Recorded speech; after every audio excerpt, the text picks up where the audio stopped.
Hello everyone, welcome back to the second part of Keralolpadi, which comes under MAS for Kerala Culture and Literature.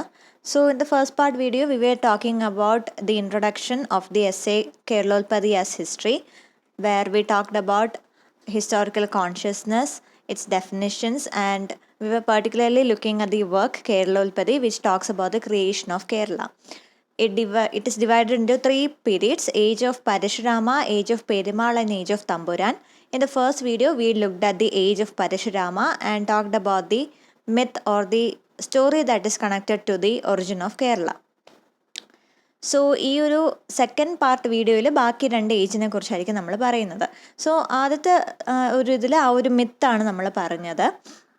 അപ്പോൾ ഈ ഒരു രീതിയിലുള്ളൊരു story, ഈ ഒരു പരശുരാമൻ മഴ എറിഞ്ഞ് കേരള എന്നുള്ളൊരു ഭൂമി കിട്ടി, എന്നെ കേരളം എന്ന് പേരിട്ടു, നോർത്തിൽ നിന്ന് വന്ന ബ്രാഹ്മണർക്ക് വീതിച്ചു കൊടുത്തു എന്നുള്ളൊരു കഥ. ഇത് ശരിക്കും കഥ മാത്രമാണോ, അതോ ഇതിൽ എന്തെങ്കിലും സത്യാവസ്ഥ ഉണ്ടോ എന്നുള്ളതാണ് അടുത്ത ഒരു ചോദ്യചിഹ്നമായിട്ട് വരുന്നത്. അപ്പോൾ ഇതിന് എവിഡൻസ് ഉണ്ടെന്ന് തന്നെയാണ് പറയപ്പെടുന്നത്. കാരണം ആ ഒരു സമയത്ത് ഒരു പെനിൻസുലർ ഇന്ത്യയുടെ, അതായത് കോസ്റ്റൽ കർണാടക, ആ ഒരു ഏരിയയിൽ ഒരുപാടധികം മൈഗ്രേഷൻ നടന്നിട്ടുണ്ട് എന്നുള്ളൊരു എവിഡൻസ് ഉണ്ട്. സോ പ്രോബബ്ലി ആ ഒരു മൈഗ്രേഷൻ്റെ കൂടെ തന്നെ ആയിരിക്കാം ഈ ഒരു നോർത്തേൺ ബ്രാഹ്മിൻസ് ഈ ഒരു ഏരിയയിൽ എത്തിയത്.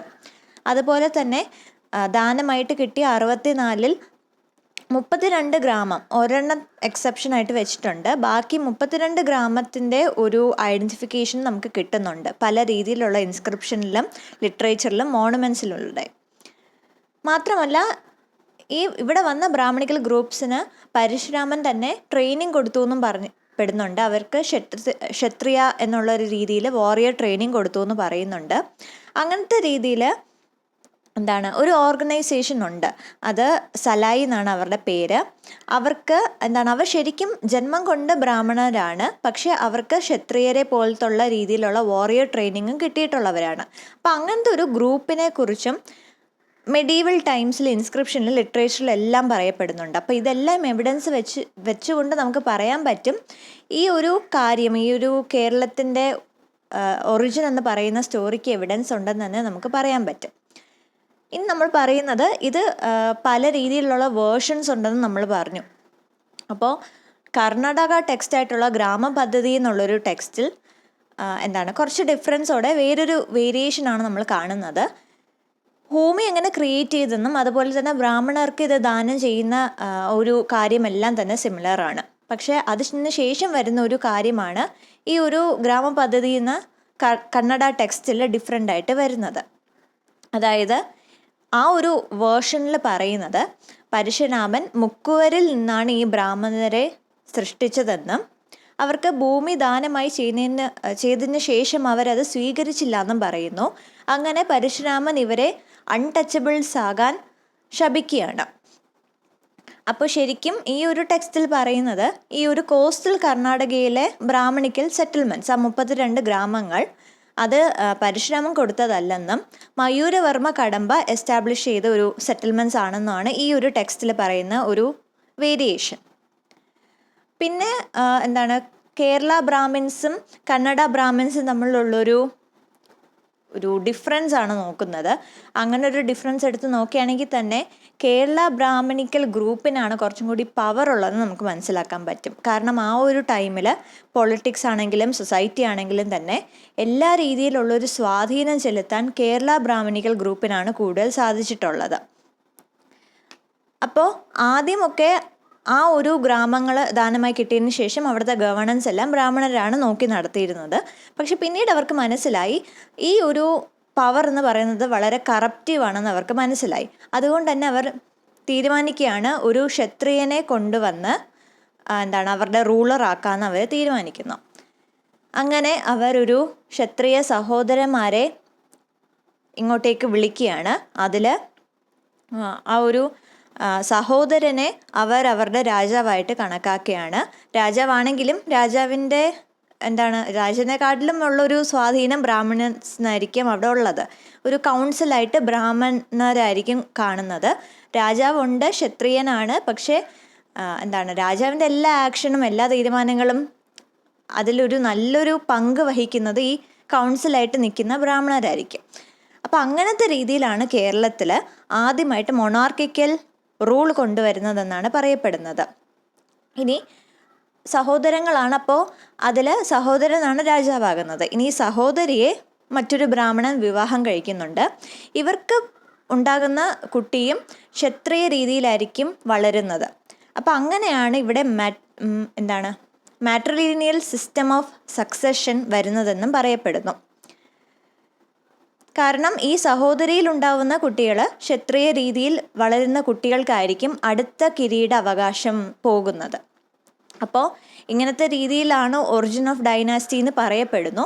ഇത് നമുക്ക് ശരിക്കും ഒരു എവിഡൻസ് ഇല്ല, വേറെ ഒരു രീതിയിലുള്ള റെക്കോർഡും ഇല്ല ഇത് സത്യമാണോ ഇല്ലയോ എന്ന് നോക്കാൻ വേണ്ടി. പക്ഷേ മറ്റൊരു കാര്യം ഈ ഒരു ക്ഷത്രിയനും ബ്രാഹ്മണനും ഉണ്ടാകുന്ന കുട്ടി ക്ഷത്രിയ രീതിയിലാണ് വളരേണ്ടതെന്നുള്ളൊരു കാര്യം ശാസ്ത്രങ്ങൾ വെച്ച് നോക്കുമ്പോൾ കോൺട്രഡിക്ടറി ആയിട്ടാണ് നിൽക്കുന്നതെങ്കിലും ഇത് മാട്രിലീനിയൽ സിസ്റ്റം ഓഫ് സക്സഷനെ ജസ്റ്റിഫൈ ചെയ്യുന്നൊരു കാര്യമാണ്.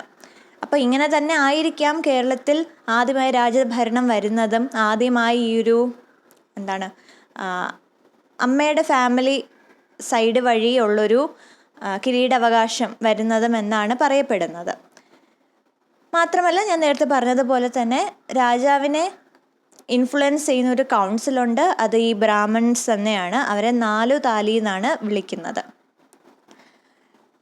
സോ ഇങ്ങനെ എടുത്ത് നോക്കുകയാണെങ്കിൽ നമുക്ക് മനസ്സിലാക്കാൻ പറ്റും കേരളോൽപ്പതി എന്ന് പറയുന്ന ഈ ഒരു ടെക്സ്റ്റ് ഒരു ബ്രാഹ്മണിക്കൽ ഗ്രൂപ്പിനെ ഫേവർ ചെയ്തുകൊണ്ടുള്ളതാണെന്ന് തന്നെ നമുക്ക് പറയാൻ പറ്റും. It is A simple of the പ്രീഡോമിനൻസ് of the Brahmanical group. It is a Brahmanical document par excellence. It records the event of the past which is thought to be relevant to the Brahmanical group of Kerala society. Even the form was suitable for the Brahmanical group. അപ്പോൾ ഇങ്ങനത്തെ രീതിയിലാണ് age of പരശുരാമയുടെ ഒരു സെക്ഷൻ്റെ അകത്ത് വരുന്ന കുറച്ച് main points. ഇനി നമ്മൾ രണ്ടാമത്തെ സെക്ഷനിലേക്ക് പോവുകയാണ്. That is age of Perumal. ഇതിൽ പറയുന്ന മെയിൻ ഐഡിയാസ് എന്ന് പറയുന്നത് ഏജ് ഓഫ് പെരുമാൾ ആയപ്പോഴേക്കും ബ്രാഹ്മണർക്കും അതുപോലെ തന്നെ നമ്പൂതിരികൾക്കും അവരുടെ ആ ഒരു ഇൻഫ്ലുവൻസ് കൂടി, പവറും കൂടി. അപ്പോൾ ആൾവാഞ്ചേരി തമ്പ്രാക്കൾ, വാസുഭട്ടത്തിരി, ശങ്കരാചാര്യ പോലത്തുള്ള ഫിഗേഴ്സിനെ ഒരു രീതിയിൽ ഹീറോസ് ആയിട്ട് തന്നെ കാണാൻ തുടങ്ങി. അപ്പോൾ ഇതിൽ ഏറ്റവും എടുത്തു പറയുന്ന ഒരു പേരാണ് ശങ്കരാചാര്യരുടേത്. അപ്പോൾ ശങ്കരാചാര്യ ഇതിനൊക്കെ മുമ്പ് വലിയൊരു സെലിബ്രിറ്റി സ്റ്റാറ്റസിലേക്ക് വന്ന ഒരു വ്യക്തി അല്ലായിരുന്നു. അദ്ദേഹം ഒരുപാടധികം ഫിലോസഫീസ് പ്രചരിപ്പിച്ചിട്ടുണ്ട്, ഒരുപാടധികം കോൺട്രിബ്യൂഷൻസ് നടത്തിയിട്ടുണ്ടെങ്കിലും അദ്ദേഹത്തിൻ്റെ ആ ഒരു പോപ്പുലാരിറ്റി തുടങ്ങിയതിന് ശേഷമാണ് ശരിക്കും പിന്നീട് അങ്ങോട്ട് എല്ലാ കോൺസെപ്റ്റും, ഇപ്പോൾ അൺടച്ചബിലിറ്റിയുടെ കോൺസെപ്റ്റ് ആണെങ്കിലും ബ്രാഹ്മിൻസിൻ്റെ സുപ്പീരിയോറിറ്റി സ്റ്റാറ്റസ് ആണെങ്കിലും ഇതെല്ലാം തന്നെ ശങ്കരാചാര്യർ പറഞ്ഞു വെച്ചതാണ്, അല്ലെങ്കിൽ അദ്ദേഹത്തിൻ്റെ കോൺട്രിബ്യൂഷൻ ആണെന്നുള്ള രീതിയിൽ വളച്ചൊടിക്കപ്പെട്ടു. പക്ഷേ ഇതിൻ്റെ ഐറണി എന്ന് പറയുന്നത് ശങ്കരാചാര്യ അദ്വൈത എന്നുള്ളൊരു ഫിലോസഫിയുടെ അത് പോപ്പുലറൈസ് ചെയ്തൊരു വ്യക്തിയാണ്. അദ്വൈത എന്ന് പറയുന്നത് ഇക്വാളിറ്റിയാണ്, മനുഷ്യരെല്ലാം തന്നെ തുല്യമായി കാണണമെന്നുള്ളൊരു ഫിലോസഫിയാണ് അദ്വൈതം എന്ന് പറയുന്നത്. അത് മെയിൻ കോൺട്രിബ്യൂഷൻ ആയിട്ട് വെച്ചിരുന്ന ഒരു വ്യക്തിക്കാണ് ഈ അൺടച്ചബിലിറ്റിയുടെ കോൺസെപ്റ്റ് വരെ അന്നത്തെ കാലത്തെ ആൾക്കാർ അങ്ങനത്തെ രീതിയിൽ വളച്ചൊടിച്ചത്. ഇങ്ങനത്തെ അൺടച്ചബിലിറ്റി കോൺസെപ്റ്റും കൊണ്ടുവന്ന ശങ്കരാചാര്യരാണെന്നുള്ള രീതിയിൽ പല രീതിയിലുള്ള മിസ്ഗൈഡഡ് ആയിട്ടുള്ള സ്റ്റേറ്റ്മെൻറ്റ്സും വന്നു. പക്ഷേ ഇതിൻ്റെ ബേസിക് ആയിട്ടുള്ള ഐഡിയ എന്ന് പറയുന്നത് അത്രമാത്രം ഇൻഫ്ലുവൻഷ്യൽ ആയിരുന്നു ഒരു ബ്രാഹ്മണിക്കൽ ഗ്രൂപ്പ്, അല്ലെങ്കിൽ അങ്ങനത്തെ രീതിയിലുള്ള ഹയർ കാസ്റ്റ് ഗ്രൂപ്പ് എന്ന് പറയുന്നത്. അപ്പോൾ കേരളോൽപ്പതിയും അതുപോലെ തന്നെ ഒരു ബ്രാഹ്മണിക്കൽ ഡോക്യുമെൻ്റ് ആയിട്ട് നമുക്ക് കണക്കാക്കാൻ പറ്റും. ബ്രാഹ്മിൻസിൻ്റെ ആ ഒരു പവർ അതിനെ വാലിഡേറ്റ് ചെയ്യുന്ന ഡോക്യുമെൻ്റ് ആയിട്ട് തന്നെ നമുക്ക് കാണാൻ പറ്റും. മാത്രമല്ല ഇതിന് ഒരുപാടധികം എവിഡൻസ് ഉണ്ട്. ഞാൻ പറഞ്ഞ പോലെ തന്നെ അന്നത്തെ ആ ഒരു കോസ്റ്റൽ ഏരിയയിൽ ഒരുപാടധികം മൈഗ്രേഷൻ നടന്നു എന്നുള്ളതൊരു എവിഡൻസ് ആണ്. അതുപോലെ തന്നെ ഈ ഒരു ക്ഷത്രിയന്മാരെ പോലെ തന്നെ ട്രെയിനിങ് കിട്ടിയിട്ടുള്ള ബ്രാഹ്മണരുടെ ഗ്രൂപ്പ്, അതും നമുക്ക് ഇൻസ്ക്രിപ്ഷനിലൊക്കെ തന്നെ കാണാൻ പറ്റും. അതും ഒരു എവിഡൻസ് ആയിട്ട് നമുക്ക് പറയാൻ പറ്റും. അപ്പോൾ അങ്ങനെയായിരുന്നു ഏജ് ഓഫ് പെരുമാൾ. ഇനി ഏജ് ഓഫ് പെരുമാളിൻ്റെ ഏറ്റവും അവസാനത്തെ ഒരു റൂളറിനെ കുറിച്ചും ഒരു കഥ പറയുന്നുണ്ട്. അതിൽ പറയുന്നത് ഈ പെരുമാൾ എന്ന് പറയുന്നത് ഒരു പേരല്ല, ആ ഒരു റൂളറിന് കൊടുക്കുന്ന ടൈറ്റിലാണ്. ഓക്കെ, അപ്പോൾ ഇതിലെ ഏറ്റവും അവസാനത്തെ പെരുമാൾ അവർക്കൊരു ടൈം ലിമിറ്റ് ഉണ്ട് ആ ഒരു കിരീടത്തിൽ അല്ലെങ്കിൽ ആ ഒരു സിംഹാസനത്തിൽ ഇരിക്കുന്നതിന്. ലാസ്റ്റ് പെരുമാൾ ഓവർ സ്റ്റേ ചെയ്തു. മാത്രമല്ല ബ്രാഹ്മിൻസിന് സ്വാധീനത്തിലാണ് ഇരിക്കുന്നത്, ബ്രാഹ്മിൻസ് ആണ് കൗൺസിൽ. അപ്പോൾ ബ്രാഹ്മിൻസിനെ ഒരു രീതിയിലും അതൃപ്തരാക്കാൻ പാടില്ല. പക്ഷേ ഈ അവസാനത്തെ പെരുമാൾ പറയുന്നത് ബ്രാഹ്മിൻസിനെ ചീറ്റ് ചെയ്യുന്നുണ്ട്.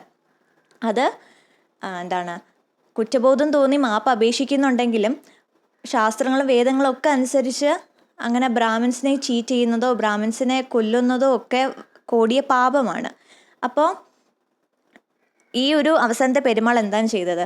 അദ്ദേഹത്തിൻ്റെ സിംഹാസനം ഉപേക്ഷിച്ചു. അതുപോലെ തന്നെ ഉണ്ടായിരുന്ന ഭൂമിയെല്ലാം തന്നെ മക്കൾക്ക് വീതിച്ചു കൊടുക്കുന്നുണ്ട്. മാത്രമല്ല ഇസ്ലാമിലേക്ക് മതം മാറി മക്കയിലേക്ക് പോകുന്നുണ്ട്. ഇതായിരുന്നു ആ ഒരു വ്യക്തിക്ക് തോന്നിയ ഒരു പ്രായശ്ചിത്തം.